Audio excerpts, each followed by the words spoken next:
રાજકોટના કોઠારિયા સોવંટમાં આવેલ ન્યુએરા ટેકનોલોજી નામના કારખાનામાં કોઈ કારણસર લાગી આગ. ફાયર બ્રિગેડને જાણ થતાં ઘટનાસ્થળે પહોંચી આગ પર કાબૂ મેળવાયો. રાજકોટના કોઠારિયા સોવંટ ફાટક પાસે ઇન્ડસ્ટ્રીઝ એરિયામાં આવેલા ન્યુએરા ટેકનોલોજી નામના કારખાનામાં કોઈ કારણસર લાગી આગ. રાજકોટ સ્ટેશન ફાયર બ્રિગેડને જાણ થતાં ઘટના સ્થળ પર પહોંચી લાંબા સમય બાદ આગ પર કાબૂ મેળવ્યો હતો. આપ દ્રશ્યમાં જોઈ શકો છો કે આગના કારણે બધું બળીને ખાખ થઈ ગયું હોય તેવા દ્રશ્ય સામે આવ્યા છે. સદનસીબે કોઈ જાનહાનિ થઈ નથી. ઇલેક્ટ્રિક સામાન, કોમ્પ્યુટર, એસી બળીને ખાખ. આગ લાગવાનું કોઈ કારણ હજુ સામે નથી આવ્યું.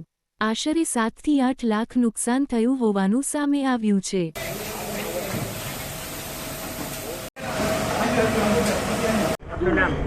जी, मैं station fire officer Rajkot fire emergency services Moin Sheikh.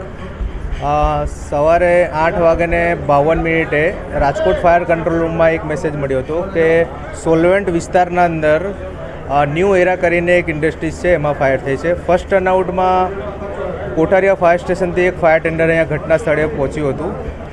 અહીંયા આવીને જોયું તો આગ થોડું સ્પ્રેડ થઈ ગઈ હતી, તો માટે બીજા 2 ફાયર ટેન્ડર પણ અહીંયા સપોર્ટિંગમાં બોલાવેલા હતા. Total 3 fire tender Rajkot fire બ્રિગેડના અહીંયા કામે લાગ્યા હતા અને સમથિંગ 1 કલાકની અંદર આગને સંપૂર્ણપણે બુઝાવી દીધેલ છે. એમાં કોઈ પણ પ્રકારની જાનહાનિનો મેસેજ મળેલો નથી. અહીંયા અમારે સમથિંગ 25 ફાયર ફાઇટર અહીંયા અવેલેબલ છે. નુકસાનની જાણકારી હજુ મળી નથી. અંદાજે પણ હજુ અમને કોઈ ઓનરે કંઈ કીધું નથી.